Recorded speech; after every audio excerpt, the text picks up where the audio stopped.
Senior सहाफ़ी मंसूर अली खान साहब ने हमें ज्वाइन किया। खान साहब बहुत बहुत शुक्रिया। पहले तो ज़रा ये बताएं कि इमरान खान साहब ने तीसरा ख़त लिख दिया आर्मी चीफ को, और आज हमने सुना कि आर्मी चीफ ने भी गैर रस्मी गुफ्तगू में ये कहा कि ना कोई ख़त मिला है, अगर कोई ख़त आया भी तो वो मैं वज़ीर आज़म साहब को भेज दूंगा। तो ये क्या साफ जवाब है एक तरह से इस्टेब्लिशमेंट की तरफ से कि भाई आपसे कोई बातचीत नहीं होगी?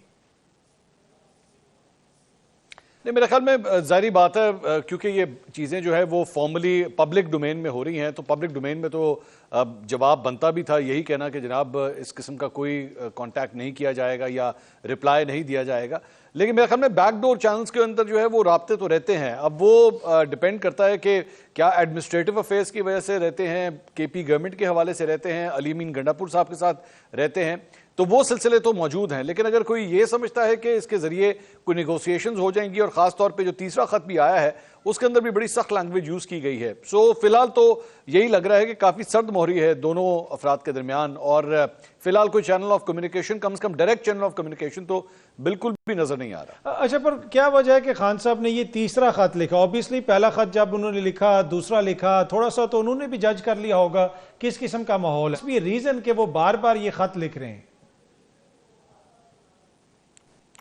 मुझे अतर साहब सिर्फ और सिर्फ एक चीज नजर आती है जो रीसेंट डेवलपमेंट्स में, सिर्फ मैं ये देख रहा हूं कि डोनाल्ड ट्रंप की जो आमद है, तमाम तर नजरें जो हैं इस वक्त पाकिस्तान तहरीक इंसाफ की वो उसी तरफ लग रही हैं, और ये जो खत लिखने का सिलसिला और इसको सोशल मीडिया के ऊपर डालना, बार बार जो है वो एक्स के ऊपर, ट्विटर के ऊपर इसे डालना, मेरा ख्याल में उसका सिर्फ एक ही मकसद है कि किसी तरह अमेरिका की जानिब से जो है वो कोई ना कोई मूवमेंट हो, कुछ ना कोई डेवलपमेंट हो, इन खतूत को बतौर एविडेंस जो है वो रखा जाए कि जनाब देखें एक पार्टी का सरबरा जो है वो इस वक्त जेल के अंदर है और वो ये तीसरा खत लिख रहा है, 3 खत वो लिख चुका है, और पाकिस्तान के जो मसाइल हैं डेमोक्रेसी के हवाले से, इलेक्शंस के हवाले से, उनका बार बार तस्करा कर रहा है। तो मेरा ख्याल में this has more to do with the audience और लॉबी के लिए जो है वो ज्यादा लिखा जा रहा है। ये मेरी नजर में नाम तो उस पर आर्मी चीफ का लिखा हुआ है, लेकिन मेरे ख्याल में ये अमेरिकन जो इस वक्त एडमिनिस्ट्रेशन है ये उसकी अटेंशन हासिल करने के लिए ये खतूत लिखे जा रहे हैं। अच्छा, जो केपी के में अली अमीन साहब की हुकूमत है, पहले ये कहा गया कि उनके राब्ते हैं, बल्कि अली अमीन साहब ने खुद एक टीवी इंटरव्यू में कहा कि 90% से भी ज्यादा मामला मैंने हल कर लिए थे। तो वो अली अमीन साहब किस वजह से, किस बुनियाद पे ये दावे कर रहे थे? अच्छा, मेरा ख्याल में जारी बात है कोई भी ये दावा तो कर सकता है, और अक्सर औकात मैं आपको बताऊं कि तमाम सियासी जमातों के अंदर ये जो मुख्तलिफ रहनुमा होते हैं ये अपने पार्टी के लीडरों को बढ़ा चढ़ा के ही ये पेश करते हैं कि जी वो साड़ी गल हो गई है, ये सबकी आदत होती है। तो मेरे ख्याल में अली अमीन गंडापुर साहब ने भी जो है उस इंटरव्यू के अंदर इंप्रेशन यही दिया कि जी साड़ी भी गल हो गई या मेरी गल हो गई है, लेकिन हकीकत से ये बहुत दूर बात है। हमें कम से कम, या मेरे पास जो खबर आती थी वो यही थी कि गंडापुर साहब के ये 90 या 95 या 99% मामला जो है वो तय नहीं है। हाँ ठीक है, एक चैनल ऑफ कम्युनिकेशन है, लेकिन वो भी जो है एडमिनिस्ट्रेटिव अफेयर्स के हवाले से ज्यादा है, या अगर कहीं पे जिसे कहते हैं ना कोई कहीं पे कोई चीज फंस गई तो ठीक है, उसको निकालने के लिए अली अमीन गंडापुर साहब अपना कोई रोल अदा कर लेंगे। जिस तरह आपने 26 नवंबर को देखा, सारा कुछ रैप करके वो चले गए, या उससे पहले भी आपको याद होगा जब वो 8 घंटे के लिए 22 घंटे के लिए गायब हो गए थे, तो इन जगहों के ऊपर वो अपना रोल अदा कर रहे थे। लेकिन मेरे ख्याल में इमरान खान साहब को भी अब काफी तक आइडिया हो गया है कि अली अमीन गंडापुर साहब के बस की ये बात नहीं है, और इसीलिए मेरे ख्याल में पाकिस्तान तहरीक इंसाफ के अंदर खासतौर पे अली अमीन गंडापुर का जो एक पूरा ग्रुप है, जिसमें आप शेर अफजल मरवत को भी कंसिडर करें, बैरिस्टर सैफ को भी आप कंसिडर करें, उनसे वाइटल पोजीशंस जो हैं वो ली जा रही हैं, या जिस तरह शेर अफजल मरवत को भी पार्टी से निकाल दिया गया। शेर अफजल मरवत को पार्टी से निकालना जो है वो मेरी नजर में सिर्फ शेर अफजल मरवत के लिए एक पैगाम नहीं था, बल्कि इवन अली अमीन गंडापुर के लिए भी जो है मरवत साहब को निकालना उनके लिए भी एक मैसेज जरूर है। अगर अली अमीन साहब को वजारत आला से हटाया जाता है खान साहब की जानिब से, आपके लिए वो सरप्राइजिंग चीज होगी? नहीं, मेरे ख्याल में मेरे लिए सरप्राइजिंग चीज नहीं होगी, लेकिन अगर कोई प्रॉब्लम आएगी खान साहब को तो शायद इस मामले पे जरूर आए कि क्या ही इज श्योर कि वो अली अमीन गंडापुर की जगह पे कोई और सीएम इलेक्ट करवा लेंगे। क्योंकि मेरी इतलात के मुताबिक इससे पहले जब उस्मान बुज़दार साहब सीएम होते थे यहाँ पे पंजाब में, और बहुत दफा आप जानते होंगे पार्टी के कई लोगों ने जाके खान साहब को बहुत कन्विंस करने की कोशिश की, बल्कि एक मौका तो ऐसा आ गया था कि जब खान साहब के बारे में अगर कोई जाके कोई बैठता था और उनसे कहता था कि जी वो मैं जरा आपसे बात कर लूं, तो वो पहले कहते थे खबरदार बुज़दार के बारे में बात ना करना, बाकी कोई और बात है तो वो कर लेना, बुज़दार के बारे में मुझसे डिस्कस ना करना। उसमें मेरे पास जो सोर्सेज से खबर आई थी वो ये थी कि उसमें एक रीजन ये भी थी कि खान साहब को इस बात का यकीन था कि अगर मैंने बुज़दार को हटा के किसी और को लगाने की कोशिश की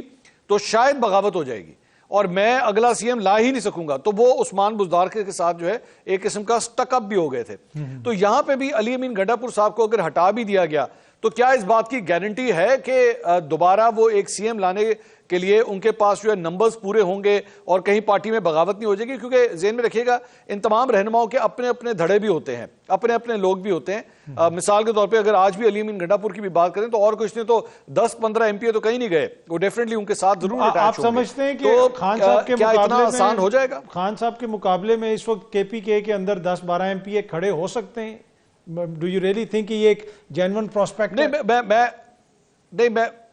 मैं नहीं जानता ये बात मेरा, क्योंकि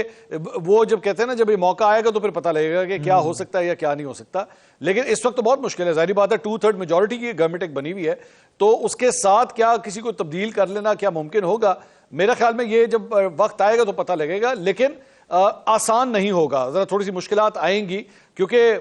जाहिर बात है एक सिटिंग सीएम को आप हटा दें और उसकी जगह एक और सीएम ले, और उसके बाद खान साहब खुद भी बाहर नहीं है, खान साहब अंदर हैं। आपका लीडर अगर बाहर हो ना तो वो तब्दीली करना चाह रहा हो तो वो कर भी लेगा। आपको याद होगा सिंध के अंदर कायम अली शाह साहब को हटा के मुराद अली शाह को लाया गया था, तो उस वक्त पीपल्स पार्टी पूरी तरह कंट्रोल में थी, आसिफ अली जरदारी साहब, बिलावल भुट्टो पूरी तरह कंट्रोल में थे। तो यहां पे क्या इतना आसान होगा या नहीं? आई थिंक जरा ये जब वक्त आएगा तो फिर पता लगेगा। अच्छा, जो हुकूमत तासुर देती है कि हमारे मामलात बिल्कुल दुरुस्त चल रहे हैं, हमें किसी किस्म की कोई फिक्र नहीं है, तरक्की भी हो रही है, क्या हुकूमत वाले इतने ही बेफिक्र हैं इस वक्त?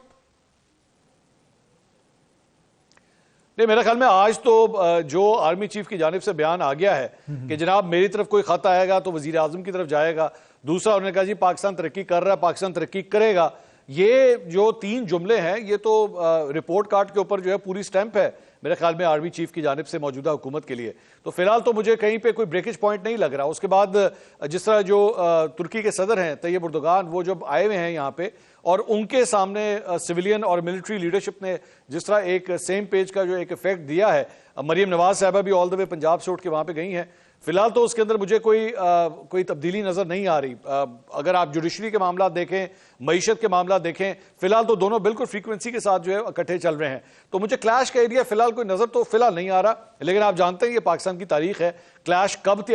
जो है वो आ जाए, किस बात के ऊपर नाराजगी हो जाए, हमें पता भी नहीं लगता। और तैयब एर्दोगान साहब ने आज इलेक्ट्रिक कार भी दी है जरदारी साहब को तोहफे में, आप देखते हैं उस कार का क्या बनता है। एक और चीज जो बड़ी इंपॉर्टेंट है, IMF के वफ्द का चीफ जस्टिस से मिलना। आपने अरसा दराज से आप भी सहाफत कर रहे हैं, चीजों को कवर कर रहे हैं, कभी क्या माजी में कोई इस लेवल की IMF ने एंगेजमेंट की है पाकिस्तानी इदारों से?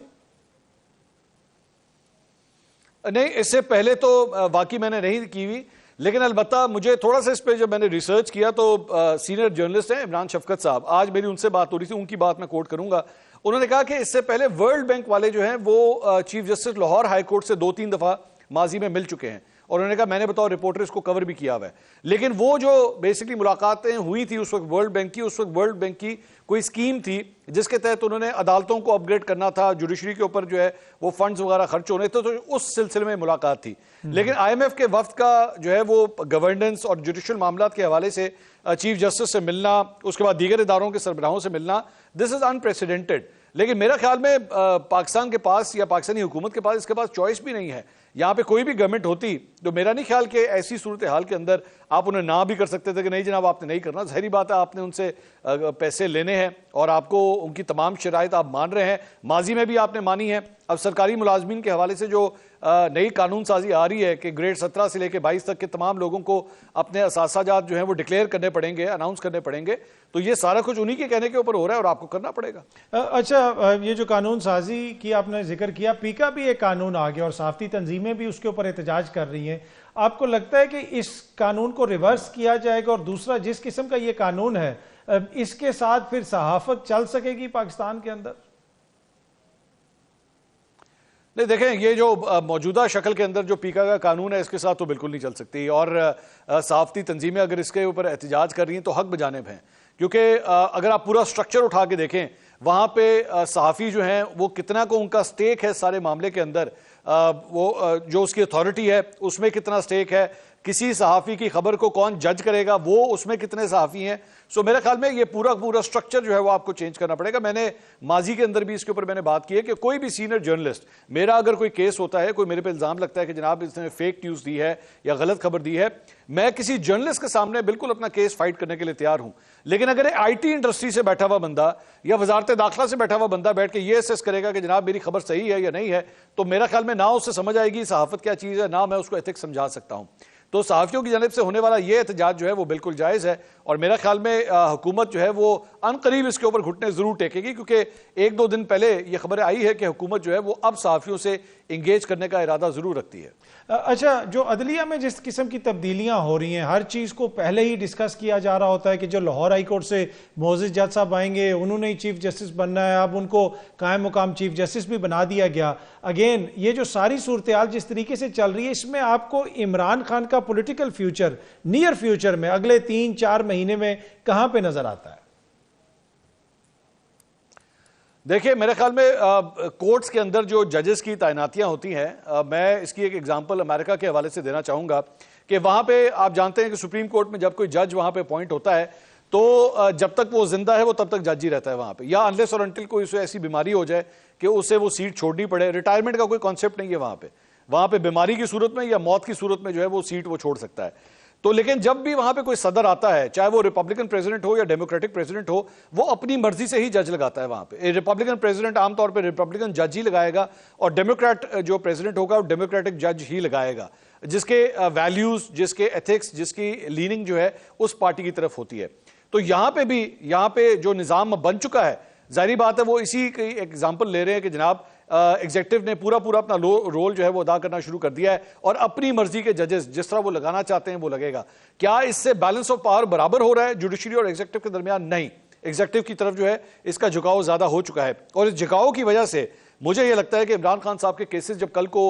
इन कोर्ट्स के सामने आएंगे, तो जो पहले जितनी आसानी से या इमरान खान साहब को जो रिलीफ मिल जाता था, 190 मिलियन पाउंड केस हो या आगे चल के 9 मई के केसेस हो, मेरा ख्याल में इमरान खान साहब के लिए मुश्किलात होंगी।